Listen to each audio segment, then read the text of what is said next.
There are stories that belong to history, and others that haunt it. The death of Edward II, King of England, is not merely a historical event. It's a Gothic mystery soaked in betrayal, cruelty, and symbolism so grotesque that it's hard to believe it ever happened. Yet, one autumn night in 1327, inside the cold stone walls of Berkeley Castle, a scream was said to pierce the darkness. That sound, some say, marked the death of a king not by natural causes, as the records claim, but by something far more sinister. Something devised not only to kill a man but to send a chilling message that would echo through the centuries. Edward Plantagenet, son of Edward Longshanks, the warrior king who crushed Wales and broke Scotland, was born under the heavy crown of legacy. But unlike his father, Edward was drawn not to conquest but to beauty, leisure, and companionship. His court became a stage for scandal, his reign a lesson in how power can rot from the inside. He didn't lose his throne in a glorious battle, nor did he perish heroically. He died in disgrace, stripped of power, abandoned by his barons, scorned by his people, and, most shockingly, betrayed by his own wife. His downfall was so complete that even his death became a weapon, crafted with psychological cruelty, designed to erase not just the man, but everything he symbolized. The tale we're about to unravel will upend everything you thought you knew about medieval justice, royal sanctity, and how far those in power will go to obliterate a legacy they despise. For what happened to Edward was not arbitrary. It was calculated.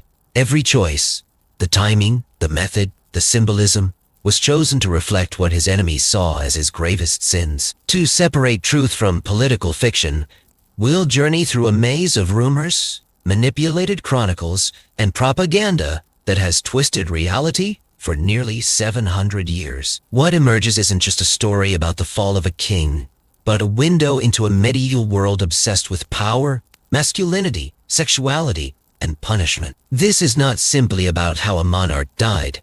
It's about how vengeance becomes art, how private humiliation fuels public execution, and how, even centuries later, the death of Edward II forces us to confront uncomfortable questions about justice, identity, and the terrifying cost of absolute power.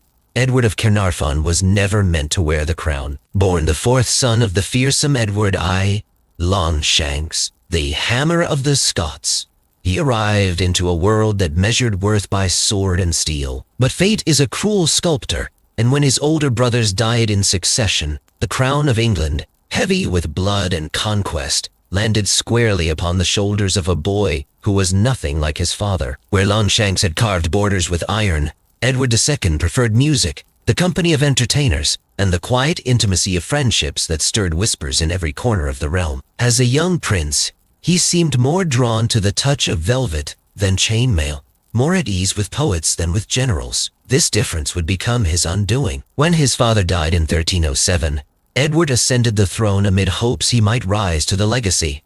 But the new king immediately began charting his own course, one that would scandalize the nobility and horrify the old guard. At the center of the storm stood one man, Piers Gaveston, a Gascon knight of modest birth and magnetic charm. Gaveston had been Edward's companion since youth. Their bond was deep, public, and to many, far too intense. The king showered him with lands, titles, and unprecedented influence. He named him Earl of Cornwall, a title reserved for royalty. He gave him lavish gifts and inserted him into the highest councils of power, ignoring the furious protests of England's most powerful barons. What infuriated them wasn't just Gaveston's foreign origins or arrogance. It was the king's blatant preference for him over the old nobility, and what that preference may have implied. In a medieval world ruled by rigid hierarchies and gendered codes of conduct, a monarch's private life was never truly his own. A king was expected to be many things: a warrior first, a pious Christian, a dutiful husband, and above all, a patriarch who upheld divine masculinity.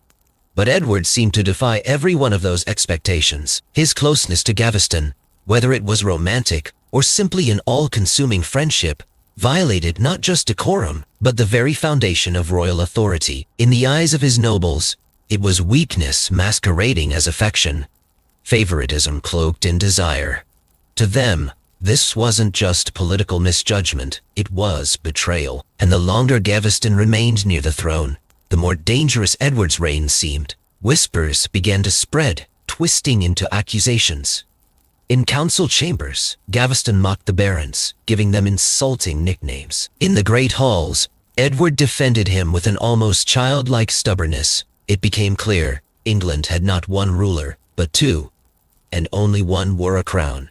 The nobility seethed. In a kingdom where power was a fragile dance between monarch and magnate, Edward had broken the rhythm by placing love, or something that looked like it, above politics. He had declared war on his own allies. And wars of the heart, in the brutal calculus of medieval politics, rarely end in peace. If Edward's courtship of scandal began with his affections, it exploded with his failures on the battlefield. In the early 1300s, his kingdom stood on a knife's edge. Scotland, under the iron will of Robert the Bruce, was clawing back its independence with ruthless determination. Edward inherited a war his father had nearly won, but where Edward I had thundered across borders like a god of war, his son stumbled like a man playing dress-up in his father's armor. In June of 1314, at a place called Bannockburn near Stirling, Edward II faced the defining moment of his reign. It would be a catastrophe that would haunt England and shatter any remaining illusion that this was a king fit to lead. Bannockburn was supposed to be Edward's chance for redemption. With his crown slipping and barons whispering about his incompetence, he marched north with the largest English army ever assembled to crush Bruce's rebellion. But what followed was not war. It was humiliation. Against a smaller, disciplined Scottish force, Edward's army was outmaneuvered, outsmarted, and utterly routed. English knights were trapped in marshland, their horses bogged down, their formations shattered. The chaos was total. The king himself barely escaped with his life, galloping from the battlefield in a panic, abandoning his troops to slaughter and captivity. Many of his nobles, men who had once pledged fealty with pride, were either dead, captured, or openly disgusted with the man they were meant to follow. But Bannockburn was more than a lost battle. It was a public unmasking. In the medieval world, kingship was not simply governance, it was performance. The aura of divine right, of invincibility, of masculine strength, was central to a monarch's legitimacy. A king who could not defend his realm, who trembled in the face of enemies, was no king at all. Edward's defeat wasn't just military, it was existential. For the English nobility, the horror at his failure mingled with a darker suspicion that Edward's soft heart and suspect passions were rotting his judgment. Gaveston may have been dead by then, executed by barons who had lost patience with the king's indulgences, but the rot seemed deeper than any single man. The reaction from the lords of England was swift and scathing. In their eyes, Edward had failed at every turn, militarily, politically, morally. Bannockburn became the tipping point. Parliament began to assert more control, demanding the right to oversee royal appointments, to control royal finances, and to keep the king on a short leash. The barons no longer spoke of Edward as a misguided ruler. They began to speak of him as a liability. And within that rising tide of dissent, the seeds of rebellion were already taking root. What Bannockburn revealed was not just the limits of Edward's strategic mind. It exposed the deeper fracture between king and kingdom. The king who had once ruled from palaces now found himself increasingly isolated, boxed in by advisors chosen for him, watched by eyes that no longer trusted him. His decisions were questioned, his movements restricted, and through it all, Edward remained curiously passive, unable or unwilling to recognize that the game had changed. His defeat had not simply lost him a war. It had redefined him, from monarch to figurehead, from ruler to symbol of disgrace. And in medieval England, where power was fragile and betrayal a blood sport, that kind of weakness didn't fade quietly. It invited enemies. It inspired conspiracies. And soon, it would invite something far worse. If Edward's barons were the first to turn against him, it was his queen who delivered the fatal blow. Isabella of France had arrived in England as a diplomatic bride, the daughter of King Philip IV, smart, elegant, and politically astute beyond her years. Her marriage to Edward was meant to seal peace between two powerful realms, a union of blood and ambition. For a time, she played her part flawlessly. She bore him children, including the future Edward III. She smiled at court, wore her crown with grace, and suffered in silence. But even silence has its limits. What made Isabella's position unbearable wasn't just Edward's political blunders or military shame. It was his personal betrayals. After Gaveston's execution, rather than return to his queen, Edward clung even more fiercely to another favorite, Hugh Despenser the Younger. The Despensers, father and son, weren't merely parasites. They were architects of a shadow kingdom. Through them, Edward ruled by whim, redistributing lands, hoarding wealth, and waging vendettas on those who dared oppose them. Isabella watched as her husband stripped noble families of their titles, rewarded sycophants, and allowed Despenser's grip to throttle the realm. She, the queen, found herself sidelined, her status eroded by the very men Edward preferred to her. Her humiliation was not private, it was national. Foreign diplomats mocked her. French envoys wrote home of her isolation. The daughter of a king was being treated as an afterthought. In 1325, under the pretense of a diplomatic mission to France, Isabella left England and refused to return. Safe in her native court, she shed the mask of the obedient consort and became something no one expected, a political architect of vengeance. There, she found an unlikely ally in Roger Mortimer, a disgraced English noble who had escaped from the Tower of London and fled across the Channel. Mortimer was everything Edward was not: decisive, charismatic, and burning with the desire to reclaim the status he'd lost. Their partnership was born of shared resentment, but quickly became something deeper. Whether it began as strategy or seduction, their relationship evolved into a force that would change English history. Together, Isabella and Mortimer began to craft a plan as dangerous as it was unprecedented. They gathered allies among the exiled nobles, courted the support of the French crown, and built a small but potent invasion force. What they promised was not just revenge, it was restoration. They would depose a corrupt king, purge the Despensers, and return England to order. But beneath the noble rhetoric lay something darker. The wrath of a woman scorned, a mother desperate to protect her son's inheritance, and two lovers determined to seize the power denied to them. They were no longer just rebels, they were revolution. By the time they set sail for England in 1326, Isabella was no longer Edward's queen in anything but title.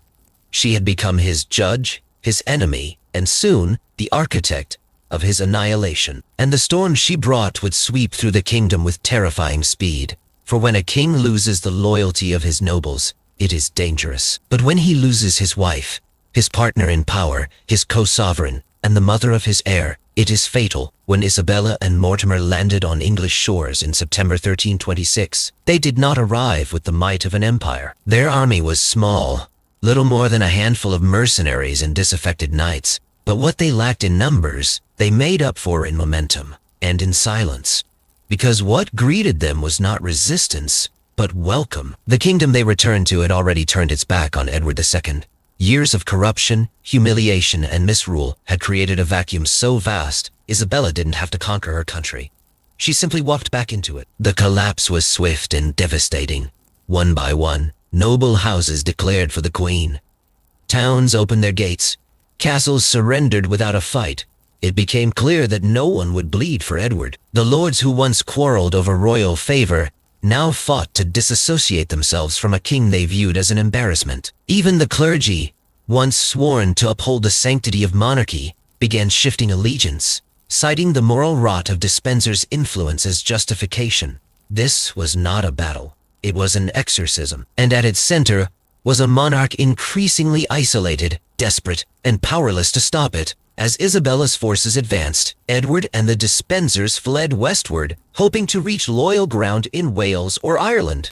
But fate was closing in. The Despensers, once the shadow rulers of England, were captured and dealt with in the most brutal, symbolic fashion. Hugh Despenser the Younger, Edward's last and most loathed favorite, was dragged through the streets, hanged, disemboweled, and quartered. The sentence was theatrical medieval justice at its most macabre. His genitalia were cut off and burned before his eyes, a punishment that spoke directly to the rumors of his intimate hold on the king. To the crowds, it was not only retribution, it was purification. With his protectors gone and allies vanished, Edward was finally captured in November, near the Welsh border. He was no longer king.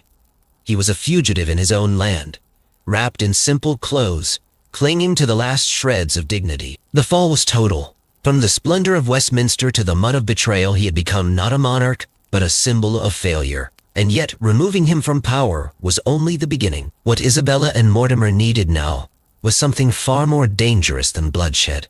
Legitimacy. For the first time in English history, a living king would be officially deposed, not by battle, not by natural death, but by political choreography. Edward was taken to Kenilworth Castle, held in custody while Isabella and Mortimer summoned a parliament in London under their control. There, in early 1327, a staged assembly of nobles, clergy, and city officials convened to declare Edward unfit to rule. The charges were precise and devastating. He had abandoned his realm to corrupt favorites, failed in war, humiliated the crown, and jeopardized his people.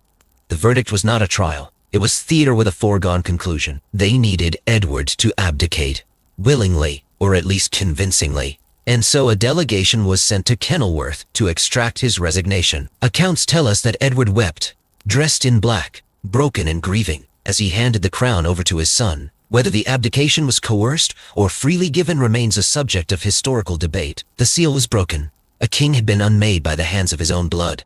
And in doing so, England crossed a line it could never uncross. The divine right of kings, once unassailable, had been shattered, not by a foreign army, but by a mother and a lover. Yet the most dangerous question remained. What now to do with the king who no longer reigned? As long as Edward lived, he remained a threat, a rallying point for loyalists, a figurehead for rebellion, a ghost that haunted the new regime. Killing a former king was not only legally unprecedented, it was sacrilege.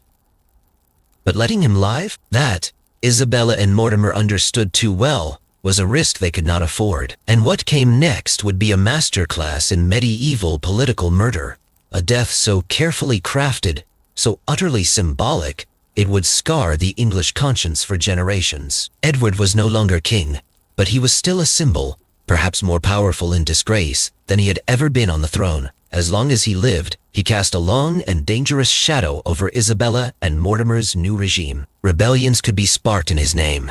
Foreign monarchs could use him as a pawn. His existence, however quiet, was a threat wrapped in flesh and bone. And so, in the late summer of 1327, they made the decision that had no legal precedent, no moral clarity, only political logic. The king must die, but it had to be done without noise. No blood, no wound, no scandal that could stain the new order. And so began one of the most infamous and horrifying episodes in English history. Edward was transferred to Berkeley Castle, a cold, damp fortress nestled in the Gloucestershire countryside, remote and heavily guarded. His new quarters were not cells in the conventional sense, but a psychological tomb. Chroniclers describe him being housed above the castle's latrine shaft, where the stench of human waste rose day and night through the floorboards. His keepers were instructed not just to confine him, but to break him. Food was scarce. Clothing was thin. Contact with the outside world was severed. He was unrecognizable now. No longer a monarch, barely even a man, cloaked in filth, isolation, and despair.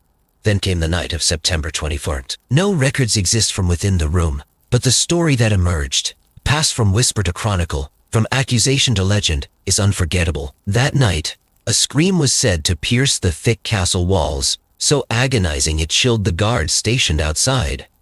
What they did not see, but many believed, was a method of death designed not merely to kill, but to erase. According to the most enduring account, Edward's executioners used a red-hot iron rod, inserted through a horn into his rectum, burning him from the inside out. The rationale? To leave no visible wound, only a corpse, untouched in appearance, with the legacy of pain buried deep within the flesh. Historians have debated the truth of this account for centuries. Some dismiss it as propaganda, meant to demonize Isabella and Mortimer. Others see it as plausible, a calculated method of assassination that matched the political paranoia of the time.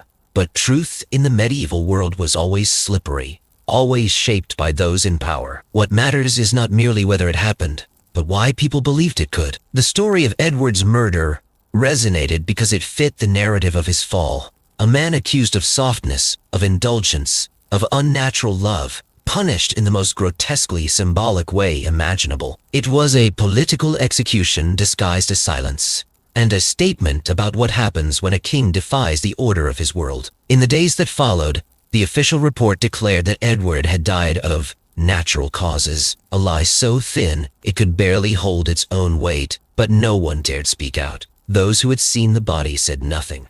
The castle fell quiet again. The castle fell quiet again. No investigation followed.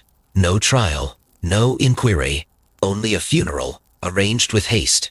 A burial conducted with royal protocol, but a sense of unease that hung in the air, like smoke from a crime scene. Edward was gone, but the manner of his death left a scar on England's conscience.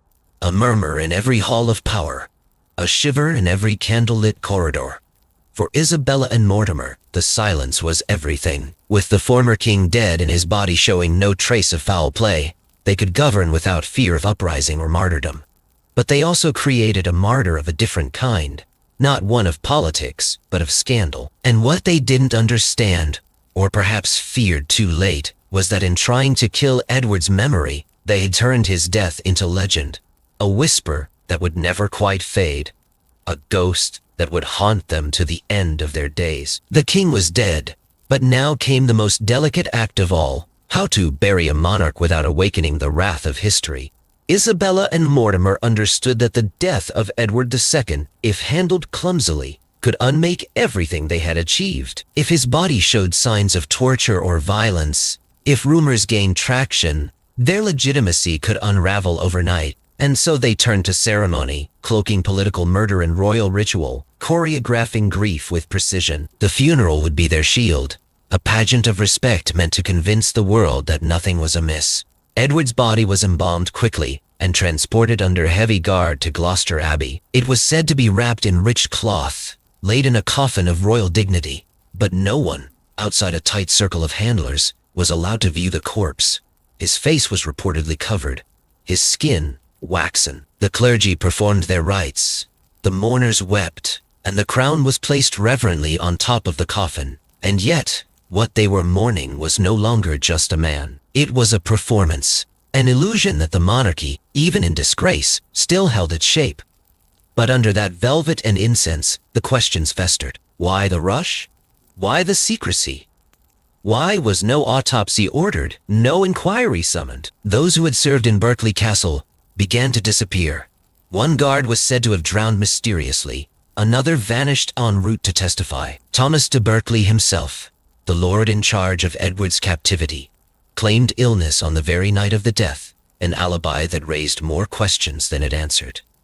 And yet, no one demanded answers. The court, the clergy, the nobility, they all had too much to lose. A scandal would not only implicate Isabella and Mortimer, but the entire political class that had permitted the regime to rise on the bones of a deposed king. Even Edward's teenage son, now crowned Edward III, played his role in silence. Whether out of fear, grief, or calculation, the new boy king did not speak out. He walked behind his father's coffin, placed offerings on his tomb, and kept his eyes lowered. But inside, something was already shifting. He had watched his mother destroy a king, and soon he would do the same. In the years that followed, Edward VI's tomb became a place of quiet pilgrimage. Some came to pray, others came to whisper. Stories emerged of secret letters, of Edward escaping and living in exile, of a body double buried in his place. No proof ever surfaced, but the rumors refused to die, because Edward's death had not been clean. It had been too perfect, too silent. And in a world where power is always watching, that kind of silence screams. What Isabella and Mortimer failed to understand was that erasing a person is not the same as erasing a memory. They had orchestrated a political assassination with surgical precision, but in doing so, they had planted a deeper seed, a legend. Edward II, in his weakness and tragedy, became something more than a failed king. He became a symbol of cruelty, of betrayal, of what happens when love, politics, and fear collide at the highest levels of power. And in the shadows of his grave, the ghost of a scream still lingers, not just for what was done, but for how easily it was buried.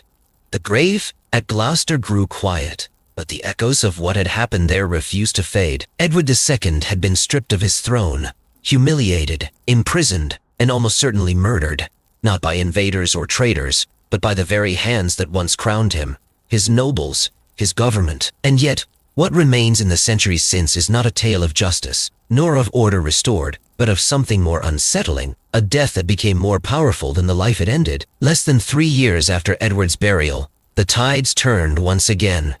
Young Edward III, who had inherited not just the crown but the scars of his father's fall, seized his moment.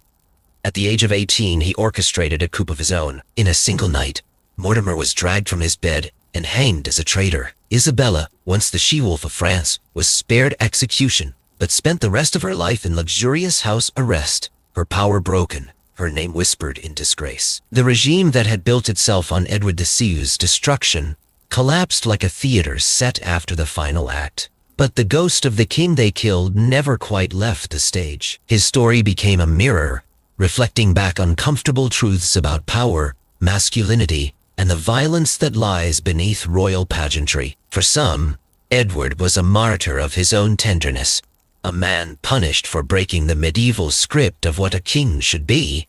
For others, he was simply a weak ruler, undone by his own mistakes, his death a brutal but inevitable conclusion. And yet, the nature of his murder, its intimacy, its cruelty, its possible sexual overtones, transformed his legacy into something mythic. He was no longer just Edward II.